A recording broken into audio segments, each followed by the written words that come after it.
В эфире информационно-аналитическая программа «События недели», в студии Белла Кварчия. Здравствуйте. Православные всего мира готовятся к встрече самого большого и светлого христианского праздника – Пасхи. В этом году на проведение праздничных богослужений в честь Пасхи в храмах Абхазии повлияли ограничительные меры, принятые из-за угрозы распространения коронавируса. В Абхазии действует режим чрезвычайного положения, а власти предписали не посещать культовые объекты. Абхазские священнослужители также призывают верующих по мере возможности воздержаться от посещения церкви во избежание риска инфицирования.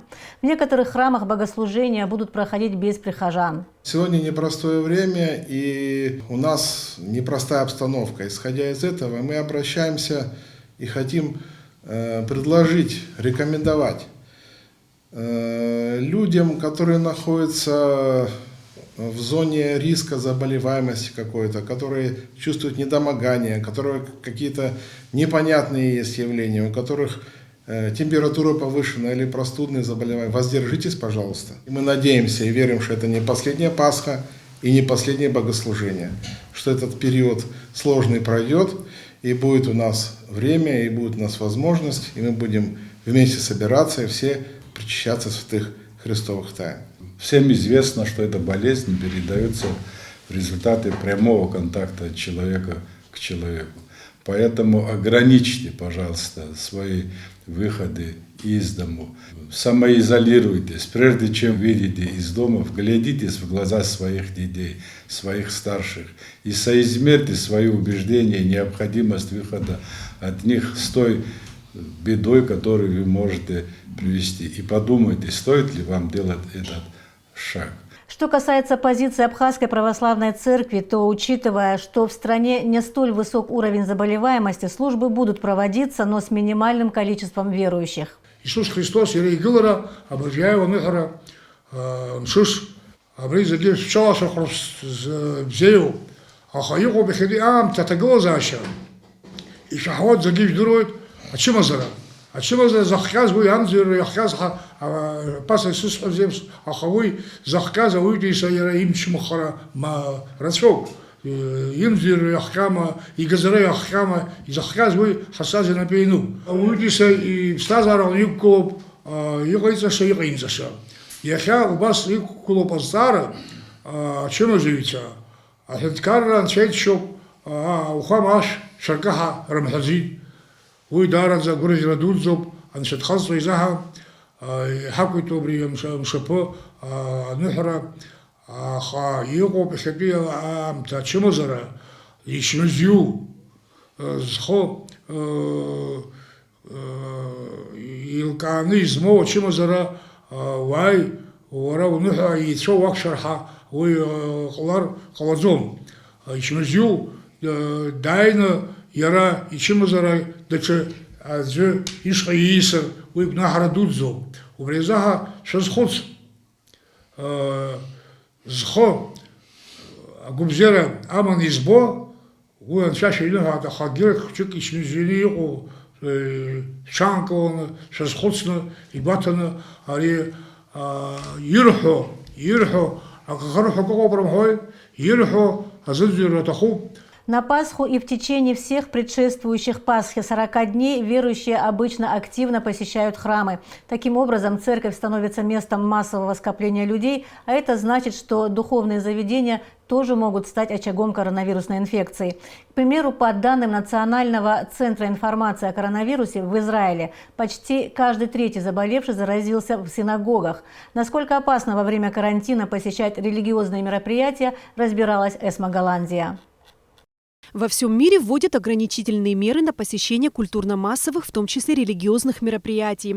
В Италии все церковные службы проходят без прихожан и транслируются в прямом эфире. Константинопольский патриарх закрыл свои храмы по всему миру. Иерусалимский прекратил службы в храме Гроба Господня. Московский патриарх призвал верующих не посещать церковь и молиться дома. Публичная религиозная жизнь во всем мире перешла в телеэфир и интернет. Празднование католической Пасхи, прошедшее несколько дней назад, тоже претерпела серьезные изменения. Папа Римский провел воскресную мессу в Ватикане. Кроме него в базилике Святого Петра только несколько священников и певчие.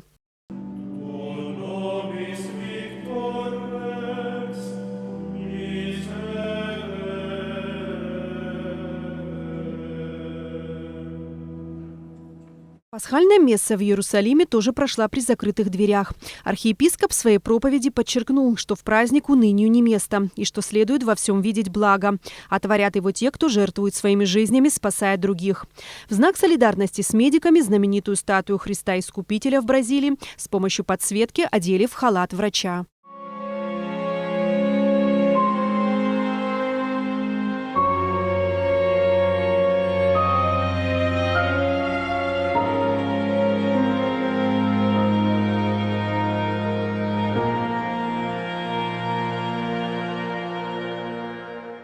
Совсем скоро Пасху будут отмечать и православные христиане. В предпраздничные дни в абхазском сегменте интернета развернулась полемика на тему посещения церквей. Часть общества негодует, что люди продолжают посещать богослужения, ведь основная часть прихожан – это пожилые, которые как раз и формируют группу риска. Им возражают те, кто отказывается подчиняться запрету. Они упорно заявляют, что заболеть, принимая причастие, невозможно. Конечно, нельзя насильно заставить человека не приходить в храм. Однако молитва, совершенная дома, не утрачивает свои силы и значимости. И тем более не отдаляет от Бога. Осознавая это, верующие не проявляют слабости, а поступают сознательно ради безопасности своих ближних. Эсма Голанзе, Абхазское телевидение. Главный санитарный врач Абхазии Людмила Скорик обратилась к гражданам республики с призывом воздержаться от посещения религиозных мероприятий, так как массовое скопление людей может быть опасным для жизни и здоровья прихожан и стать причиной распространения коронавирусной инфекции. Обращаюсь ко всем верующим с просьбой воздержаться от посещения храмов и все богослужения, особенно в городе Сухум, прошу провести без прихожан.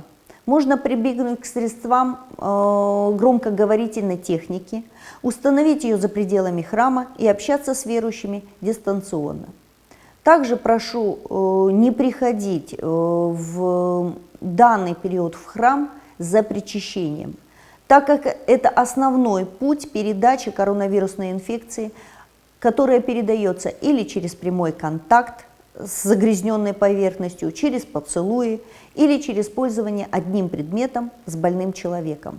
Несколько лет подряд на Пасху группа абхазских паломников доставляла в республику благодатный огонь из Иерусалима. В этом году из-за коронавируса, который распространился по всему миру и стал причиной смерти тысяч людей, церемония схождения благодатного огня прошла без паломников и в условиях строгих ограничений. В субботу, 18 апреля, в храме гроба Господня в Иерусалиме сошел благодатный огонь. Он символизирует воскресение Иисуса Христа и всегда происходит за день до Светлой Пасхи. Патриарх Иерусалимский Феофил III вышел из часовни над гробом Господним с зажженными свечами. Частичку благодатного огня передали представителям дипломатических миссий у Явских ворот Старого города, привезли его в аэропорт Тель-Авива и передали государственным и церковным делегациям, которые ожидали его, не покидая своих самолетов. В России частичку благодатного огня передали в храм Христа Спасителя представители фонда Андрея Первозванного. После отмены режима самоизоляции благодатный огонь будет передан и в другие храмы.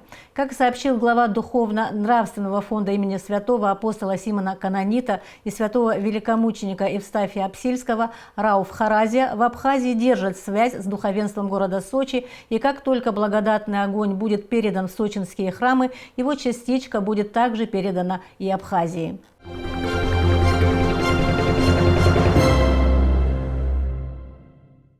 После введения в Абхазии карантина и чрезвычайного положения в связи с пандемией коронавируса в республике закрылась большая часть предприятий, и некоторые люди оказались в очень тяжелом положении, лишившись работы и ежедневного заработка.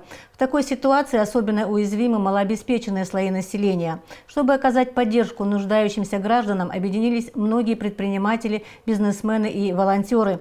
На этой неделе в Абхазию прибыла большая партия гуманитарной медицинской помощи, закуп которой был осуществлен совместными усилиями Московской абхазской диаспоры и движения предпринимателей «Мы вместе» по заказу Министерства здравоохранения Абхазии. А также в республику прибыл 60-тонный гуманитарный груз из Ростова-на-Дону от абхазских предпринимателей братьев Сеченава. В поставку вошли продукты питания для многодетных малоимущих семей, а также для семей инвалидов и ветеранов Отечественной войны народа Абхазии. Подробности в репортаже Алики Трапш. 14 апреля с утра в Абхазию прибыла большая партия гуманитарного медицинского груза, закупленного на средства, собранные московской абхазской диаспоры, и движение предпринимателей «Мы вместе». Приобретены 21 аппарат искусственной вентиляции легких, а также расходные материалы, лекарственные препараты, бесконтактные термометры, средства индивидуальной защиты для медперсонала. Словом, все самое необходимое для защиты от коронавирусной инфекции. Действительно, отклик был моментальный со стороны наших соотечественников, проживающих в Москве. Практически мы не успели разместить объявление, как в тот же день стали поступать средства. Поэтому такая отзывчивость была, конечно, впечатляет, восхищает.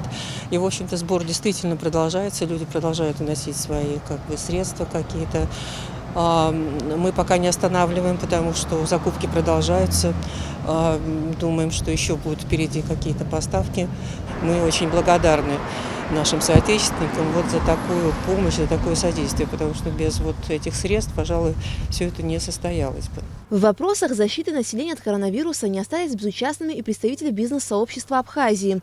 Движение предпринимателей «Мы вместе», куда входят предприниматели мелкого, среднего и крупного бизнеса страны, в сжатые сроки удалось организовать сбор средств и с помощью международных организаций закупить и привезти часть необходимого медицинского оборудования. В очередной раз убедился в том, что наш народ в тяжелые ситуации, в критические моменты может и умеет объединять усилия. Мы, конечно же, ожидали, что мы соберем большую сумму денег, но для Абхазии сегодня 47 миллионов, которые были собраны у нас здесь в республике, и 8 миллионов собраны московской диаспорой. Для нашей маленькой республики это все-таки сумма достаточно крупная. Мы смогли оперативно организовать это правильное взаимодействие московской диаспоры, нашего движения, Министерства здравоохранения, Ассоциации врачей в городе Москва. И в достаточно короткие, сжатые сроки отработать ту основную заявку, которая была первая от Министерства здравоохранения. Отработали мы ее практически полностью. Все закупленное медицинское оборудование и материалы направляются в Министерство здравоохранения и социального обеспечения Абхазии, так как именно Минздрав будет осуществлять дальнейшее распределение гуманитарного груза в медучреждения страны. Ожидается прибытие еще 2 машин с гуманитарной медицинской помощью. Гудаутскую центральную районную больницу мы перевели в инфекционный госпиталь. И основное будет уходить туда, где и данное учреждение оснащаем ИВЛами, расходными материалами и препараты. А потом уже в зависимости от того, в Сухуми кто какую нагрузку имеет, и, соответственно, мы равномерно распределяем расходные материалы для того, чтобы нам всем лечебным учреждениям хватило. Сбор средств на закуп медицинского оборудования и препаратов для борьбы с коронавирусной инфекцией в Абхазии все еще продолжается. В период борьбы с коронавирусной инфекцией граждане нашей республики, проживающие на территории Абхазии и за ее пределами, пытаются помочь людям, оказавшимся в сложной жизненной ситуации. Абхазские предприниматели, братья Сеченава, проживающие в Ростове, не первый раз оказывают помощь своим соотечественникам. Так, в преддверии светлого праздника Пасхи предприниматели прислали 3 грузовые машины с продовольствием, которые будут розданы многодетным малоимущим семьям, а также семьям инвалидов и ветеранов Отечественной войны народа Абхазии. Мы так хотели сделать, чтобы всем было приятно отпраздновать пасхальные праздники, потому что наш народ всегда привык достойно отмечать этот праздник. Продукты там наименования небольшие, но в тиражах они на самом деле большие, потому что это чисто пасхального направления. Там яйца, допустим, на Пасху покрасить, сливочное масло, подсолнечное масло, сахар фасованное, мука фасованная, макаронные изделия и тому подобное. Хочу, пользуясь случаем, поздравить всех с пасхальным праздником. И пусть никогда у нас больше не будет войны, и что мы никогда не нуждались ни в чем. 60 тонн продовольственной гуманитарной помощи будет распределено между нуждающимися семьями Гагрского и Гудаутского районов, а также подопечными благотворительной организации «Кераз». Получив на сегодняшний день в количестве 20 тонн продуктов, мы также будем распределять по социально уязвимым семьям. У нас каждый день обновляются списки по всем районам Республики Абхазия. На самом деле это большая поддержка для нас, для нашей благотворительной организации. Хотел бы поблагодарить братьев сеченавцев в лице старшего брата Валеры, который оказывает уже не первую помощь Абхазии в гуманитарном грузе. В Гагарском районе в списке нуждающихся в помощи более 300 семей. Распределять им гуманитарную помощь будет отдел соцобеспечения Минздрава. Огромная благодарность это наши земляки, 3 брата, которые находятся в Ростове, Динар, Дмитрий, Михаил, очередной раз прислали груз, 3 машины, 1 машина остается в Гаграх, другие распределяться по Абхазии. В данной ситуации груз, который сейчас остается в Гаграх, не работники администрации будет заниматься отдел социальной защиты, у них есть списки. Списки согласованы с главами администрации. К сожалению, списки были ранее меньше, сейчас они увеличились, но это не упрек никому. Ситуация действительно сегодня идет к тому, что есть люди, остались без работы, без зарплаты, и есть сегодня кому необходима помощь. После отправки гуманитарного груза к месту назначения исполняющий обязанности главы администрации Гагарского района Владимир Джения и избранный вице-президент Бадра Гумба приехали в село Гарб, где проживает бабуца Сичинава, мама братьев Сичинава. Владимир Джения и Бадра Гумба выразили ей благодарность и признательность за воспитание патриотов страны. Предприниматели братья Сичинава и впредь будут оказывать всяческую поддержку и помощь своим соотечественникам. Алика Трапш, Давид Хашик, Абхазское телевидение. Еще одну поставку защитного снаряжения и расходных материалов осуществила в Абхазию ПРООН 16 апреля. На этот раз в поставку вошли 4300 респираторных масок, 1000 костюмов биозащиты, 11 тысяч пар нитриловых перчаток, 110 защитных щитков, 1300 литров антисептика для рук и дезинфекторов, предназначенных для использования в медицинских целях, а также 188 литров жидкого мыла. Данная поставка общей стоимостью 40 тысяч евро была профинансирована Европейским Союзом. Прибывшая партия является 3-й поставкой, организованной ПРООН с начала нынешней пандемии. Таким образом, общая сумма помощи, оказанная до настоящего времени, составляет около 100 тысяч долларов.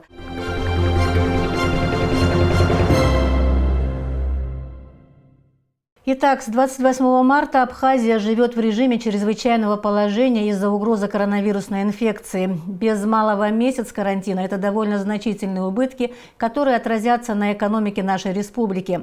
Правительство предприняло некоторые шаги, которые должны обеспечить выход из кризиса с минимальными потерями. Еще ряд мер находятся на рассмотрении специалистов, другие в стадии разработки. Их подготовкой занимаются ученые-экономисты. Ситуация подсказывает, что преодолеть экономические последствия карантина будет нелегко. Главные вопросы, которые сегодня волнуют общество, будут ли вовремя выплачиваться зарплаты и пенсии, что произойдет с мелким и средним бизнесом и, конечно, сколько времени понадобится стране, чтобы нормализовать экономическую ситуацию в целом. Репортаж Амелии Бисмарк.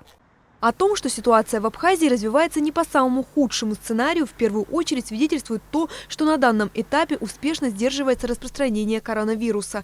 Это стало возможным благодаря общим усилиям властей и простых граждан. Правительство предприняло ряд мер, чтобы поддержать экономическую стабильность государства. Что касается важнейшего вопроса относительно выплат зарплат и пенсий, то в апреле большая часть средств была выплачена в срок. В этом месяце уже практически завершается у нас период выплаты заработной платы. По республиканскому бюджету у нас нет никаких задержек, все четко в соответствии с графиком выплачивается. По местным бюджетам у нас практически все районы, все обязательства по заработной плате за март месяц уже выплатили. Небольшие задолженности фиксируем мы по Гагарскому району и Гудаутскому району.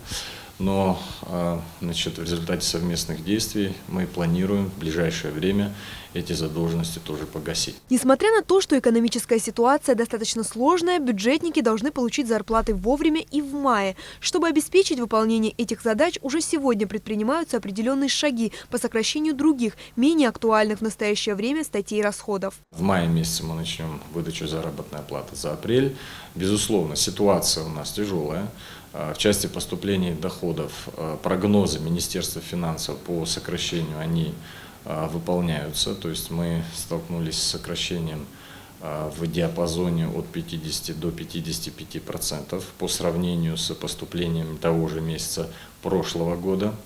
Но опять же, инструментарием в части решения данной проблемы является, как я уже говорил ранее, это жесткая оптимизация действующих расходов по бюджетной системе, консолидация всех финансовых ресурсов и направление их на первоочередные задачи.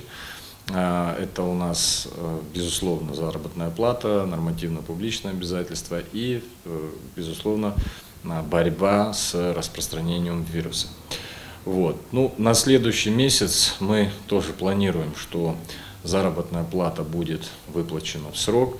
Мы задействуем все возможные инструменты для того, чтобы не допустить каких-либо сбоев по выплате зарплаты именно в бюджетной сфере. Подобные прогнозы на апрель и май и в отношении пенсий. Напомним, во избежание больших очередей у банкоматов российская пенсия в этом месяце была выплачена ранее намеченного срока. Что касается абхазской, то ее выплата начнется с 18 апреля. В сложившихся условиях специалистами были предложены определенные антикризисные меры и в отношении поддержки бизнеса путем налоговых послаблений. Мы понимаем, что, безусловно, хотелось бы более масштабные и более существенные меры предложить нашим предпринимателям в текущей ситуации, но, к сожалению, возможности наши очень сильно ограничены, и в результате происходящего, безусловно, и бюджет наш очень сильно страдает. Поэтому мы очень оперативно обсуждаем все возникающие вопросы. Все это, на мой взгляд, позволит нам минимизировать те потери, которые несут, безусловно, наши предприниматели практически во всех отраслях, да, за исключением торговли продуктами питания и медикаментами, минимизируют их потери, и нам удастся выйти из этого кризиса, выйти на, так скажем, уровень, который предшествовал наступлению вот этого чрезвычайного положения. Несмотря на то, что мировой кризис, связанный с распространением коронавируса, случился непредвиденно, он занял свое место среди ряда подобных экономических явлений деструктивного характера, которые периодически проявляются на поле экономической истории. Что касается Абхазии, то республике не раз приходилось выходить из сложных кризисных ситуаций, и происходило это в современное время, говорит ученый-экономист Заур Шалаша. К кризисам не привыкают в Абхазии. Военные действия, послевоенный период, первые годы, это самый большой кризис в Абхазии имело место, потому что экономика Абхазии перестала существовать как взаимосвязанная национальная структура. Все отрасли экономики были разрушены. По подсчетам специалистов правительства Абхазии 1995 года, по данным, общий материальный ущерб составил более 14 миллиардов долларов. Мы не говорим здесь о людских потерях, о людских ресурсах. По последующим в Российской Федерации имел место, как вы знаете, дефолт 1998 год. Кризисы различного характера могут иметь как негативные, так и достаточно конструктивные последствия. Здесь речь идет о мобилизации скрытых ресурсов, правильном распределении средств и их оптимальном расходовании. Глава государства Владислав Григорьевич Арзенба и наше правительство нашли правильный выход, на мой взгляд. В чем это выражается? В первую очередь была составлена правительством Абхазии антикризисная программа чрезвычайных мер, связанная с выводом экономики из кризиса социальной сферы. По, опять же, инициативе нашего первого президента, Российская Федерация, тогда премьер-министром был Примаков, приняла постановление секретное, в которой Абхазии разрешалось вывозить продукцию сельскохозяйственную и другие товары по определенным квотам. И разрешалось ввести в Абхазию самые необходимые продовольственные, промышленные и горюче-смазочные материалы по квотам также. Дальше в последующем 1999 год такое же постановление было дублировано. И после этого, уже после того, как вступил в должность президента России Владимир Владимирович Путин, со стороны Российской Федерации экономические санкции были ослаблены и вовсе сняты. Еще один кризис, произошедший в России, совпал с моментом признания независимости Абхазии в 2008 году. Годом позднее между нашими странами был подписан договор, в рамках которого Российская Федерация и сегодня оказывает финансовую поддержку Абхазии. С 2009 года на основании договора, заключенного между Абхазией и Россией, начинается процесс финансирования, оказания финансовой помощи из госбюджета России и инвестиционного содействия. И так продолжается и по сегодняшний день.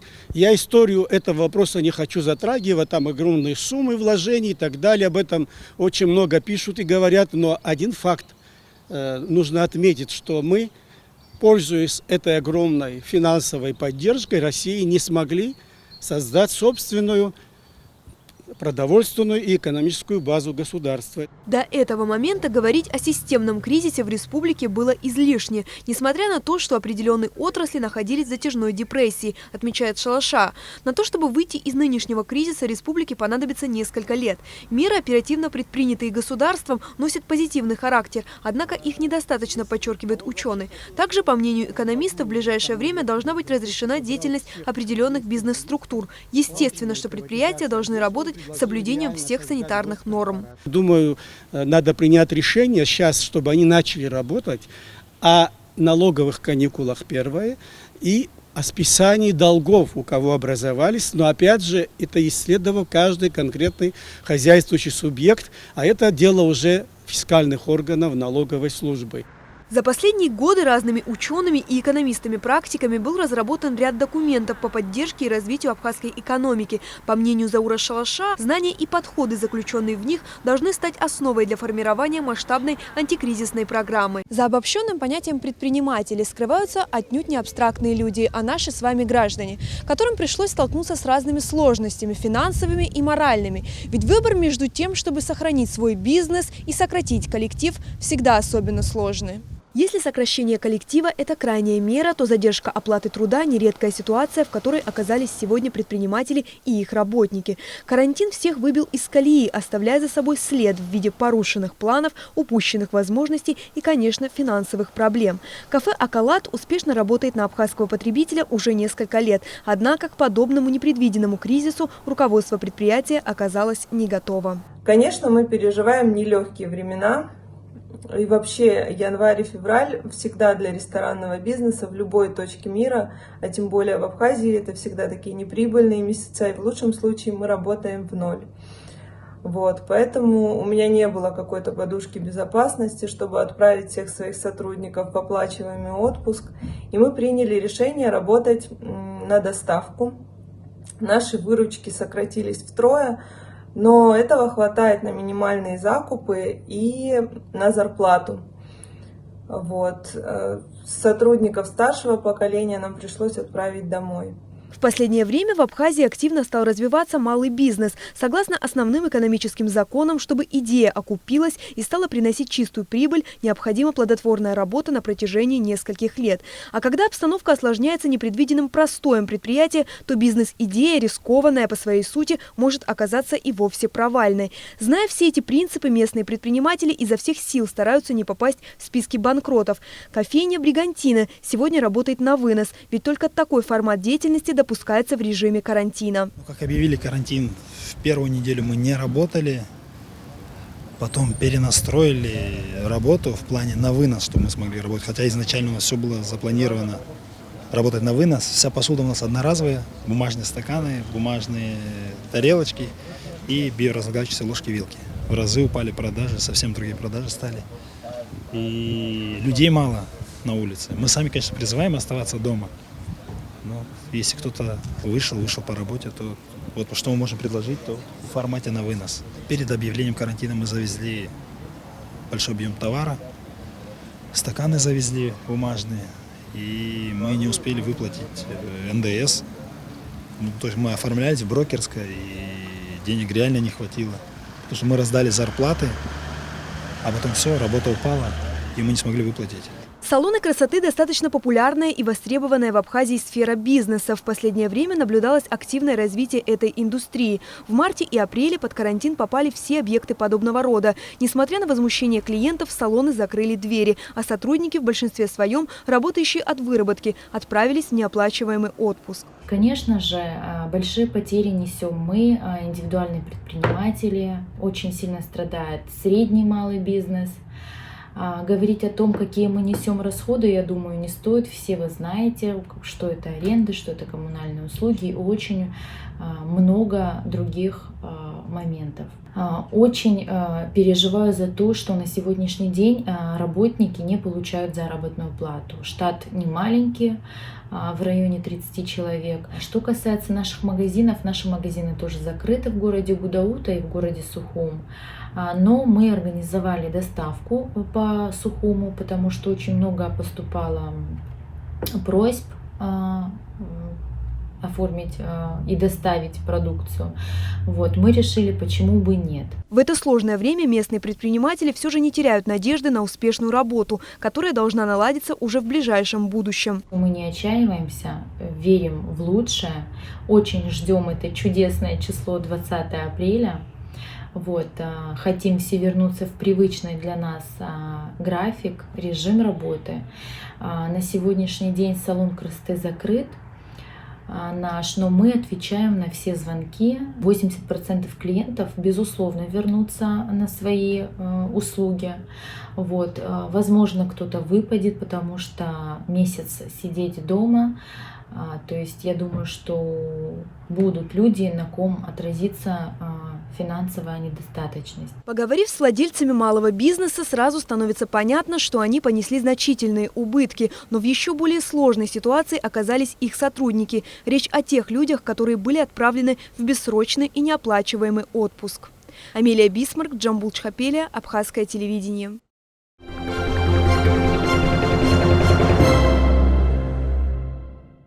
Уже около 10 дней в Гагарском районе, где выявлено 3 случая заражения коронавирусом, усилен режим чрезвычайного положения и введен комендантский час. Наша съемочная группа побывала в городе-курорте, чтобы узнать, как он живет в режиме ограничений и как себя чувствует его население. Репортаж Дениса Гергия. На сегодняшний день в нашей республике 3 заболевших коронавирусом COVID-19. И все они жители дома по улице Абазга в Гагаре.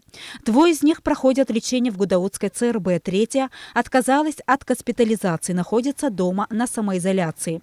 Состояние у всех 3 удовлетворительное. Многоэтажку, в которой проживают все 3 пациента, оцепили. Жителям запрещается выходить из дома. Подъезды охраняются сотрудниками милиции.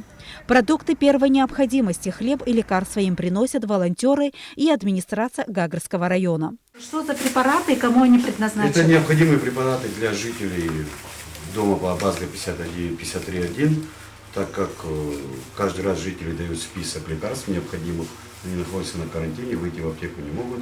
Вот администрация Гагарского района просит предпринимателей, у кого в аптеке, и помогают. Не пересекая вот эту заградительную ленту, Владимир Вардай передает лекарства пожилому жителю. Аспирин привез. Аспирин. Аспирин привез тоже.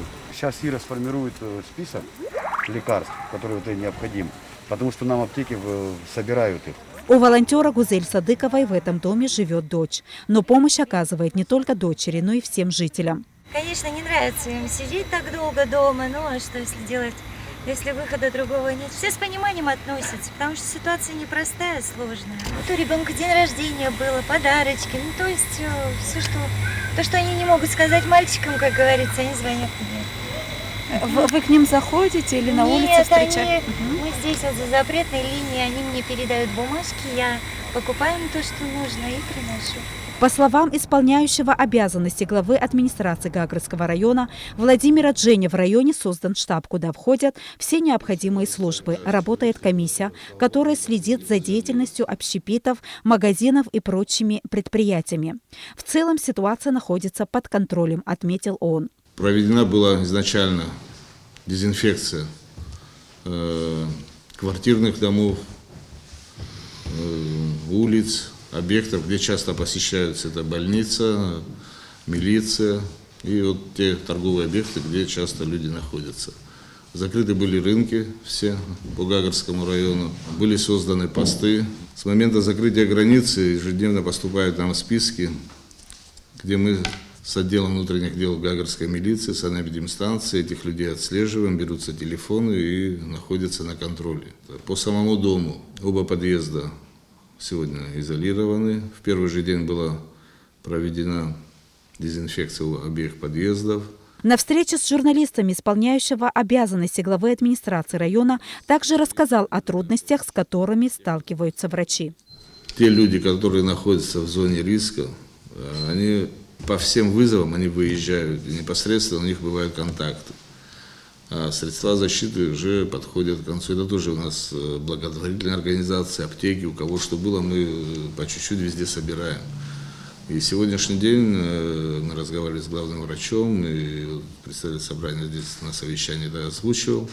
Нам эти страны необходимо, потому что они тоже на исходе находятся. К сожалению, пока из России там кто обещал, мы не смогли провести границу. У нас есть моменты, чуть проблемы, но руководство нам обещало, что эти средства будут. На площадке перед Гагрской ЦРБ стоит сортировочный пункт. Здесь поступившие больные проходят первичный осмотр, затем отправляют в отделение больницы. Это место обрабатывается и дезинфицируется в день по несколько раз. В самой Гагрской ЦРБ всего 34 пациента, и это немного по сравнению с прошлым годом. На сегодняшний день 34 человека больных. А так, чтобы коллективу этому не привыкать, единственное, это ворота в Абхазию. От нас зависит, насколько мы вовремя выявим. Ну, вот это что закрыли границу, это большое дело. Потому что у нас внутри практически нету больных. Вот эти, которые инфицированы, они в основном все приехали оттуда с России. Ну, там на границе проверяли, но в то время там инкубационный период 14 дней. Это инкубационный период, он не заканчивался, поэтому были тесты отрицательные. В целом ситуация в Гагрском районе стабильная. Коммунальные службы района работают в обычном режиме. Жители соблюдают условия карантина. Дениза Гергия, Давид Хажик для событий недели. В республике с 28 марта по 20 апреля введен режим чрезвычайного положения. Предприняты все меры для соблюдения карантина и защиты населения от коронавирусной инфекции. Чтобы проанализировать ситуацию и дать оценку происходящему, обсудить дальнейший план действий, в Сухуми собрались члены Совета безопасности Абхазии. Будет ли отменен чрезвычайный режим и изменился ли список ограничительных мер? Репортаж Гугут Савардания. Открывая совещание, исполняющий обязанности президента Валерий Бганба отметил, что прошло уже более 2 недель с момента введения режима чрезвычайного положения. Поэтому пришло время обсудить дальнейшее развитие событий в связи со сложившейся ситуацией. Мы хотели бы сегодня услышать от наших коллег, что этот режим нам дал и какие дальше они предлагают меры усилять этот режим, ограничивать его, еще больше ограничений ввести или, может быть, пойти на какие-то послабления. Я хотел бы, с вашего разрешения, попросить главного санитарного врача Людмилу Вильбертовну дать свое мнение. В свою очередь, главный санитарный врач страны Людмила Скорик отметила эффективность своевременно предпринятых мер. В настоящий период времени в республике ситуация подконтрольная, новых случаев заболевших нету. И я считаю, что можно сделать режим послабления внутри для тех предпринимателей, тех, скажем так, объектов, которые не имеют особого эпидемического значения, и для тех, кто действительно может создать на своем предприятии все меры профилактики по коронавирусной инфекции. Однако говорить о более значительных ослаблениях пока что не приходится. Об этом свидетельствует нестабильная эпидемиологическая ситуация в сопредельных государствах. Как в России, так и в других регионах идет рост числа инфицированных. Даже пик заболевания еще не достигнут. И мы в этих условиях как принимали, так и должны принимать исчерпывающие меры для того, чтобы не допустить дальнейшего распространения этой инфекции у нас в республике. Тамас Цахнакия также сообщил о том, что лечение больных пациентов проводит в соответствии со всеми рекомендациями ВОЗ. У первого больного, зараженного COVID-19, диагностируются отрицательные результаты на вирус. После повторных обследований пациента будут готовить к выписке. На совещании обсудили ситуацию с торговлей на рынках. Из некоторых районных администраций поступили предложения с просьбой о возможности определения местными властями графика работы продовольственных рынках при соблюдении всех санитарных норм. Есть предложение, с таким предложением обратился к нам и оперативный штаб Гудаутского района, с таким предложением Гульрыбский район обратился. Такое же предложение дает и главный санитарный врач республики. Установить график работы продовольственных рынков 2 дня в неделю Причем график отдать, чтобы устанавливали районы. Не мы устанавливаем, какие дни работают, а устанавливали районы. И, естественно, проводили все необходимые меры для того, чтобы дезинфицировать, убирать, чистить рынок после того, как там торговля пройдет. Мы друг друга, нам не надо обманывать, мы видим, что вот эта торговля, она идет и идет в страшных антисанитарных условиях. Ситуация на абхазо-российской границе требует скорейшего разрешения, так как в МИД Абхазии ежедневно обращаются наши граждане с просьбой разрешить въехать в страну. Сегодня есть 3 категории, которым мы выдаем свидетельство на возвращение. Это роженицы, это люди, которые были выписаны вот сейчас, в данный период времени, из лечебных учреждений, у которых есть на руках документ выписка из больницы. И, соответственно, это те люди, которые сопровождают груз 200, которые, если скончался гражданин Абхазии, его возвращают на родину. Вот. Но количество обращений очень много. Как нам быть? Мы продолжаем эту же практику, не даем свидетельства на возвращение, или же все-таки будут определены какие-то места, где люди будут изолированы? Нам необходимо вернуться вот к тому разговору, который мы поднимали еще недели 2-3 назад, и сделать карантинную зону в районе Гагры.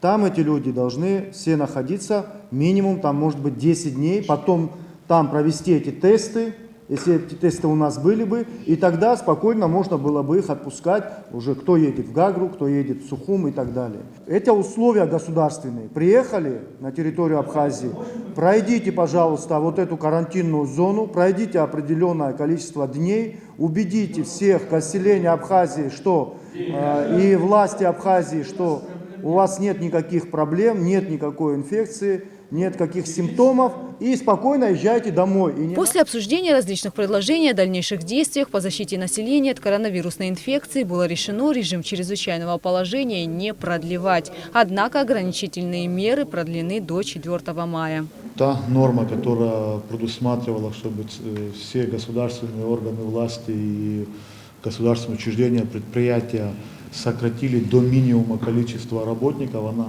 отменяется. И до 1 мая ограничения касаются только лишь работников старше 60 лет. Для них оплачиваемый отпуск продолжается. И работников, имеющих детей дошкольного возраста.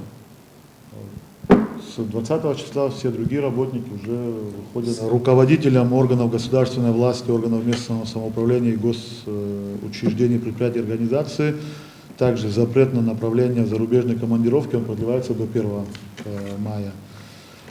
До 4 мая продлеваются каникулы в детских дошкольных учреждениях, в школах, занятия в Абхазском госуниверситете и в средних профессиональных образовательных учреждениях. До 4 мая также приостановлена деятельность образовательных учреждений, спортивных, танцевальных и репетиционных залов, а до 1 мая введен запрет на посещение религиозных культовых объектов. В связи с истечением 20 апреля действия в стране режима чрезвычайного положения снято ограничение во въезде в Галский и Гагрский район. Отменен комендантский час. По согласованию членов Совбеза решено усилить режим контроля на КПП ПСОУ. Теперь все пересекающие границы граждане будут размещены на обязательный карантин в специально отведенных объектах. Гугу Савардания, Джамбул Чапелия, Абхазское телевидение. А сейчас последние новости из оперативного штаба по защите населения от коронавируса. Ситуация на 18 апреля следующая. Первый пациент остается под наблюдением врачей в Гудаутской центральной районной больнице и ожидает выписки в течение нескольких дней.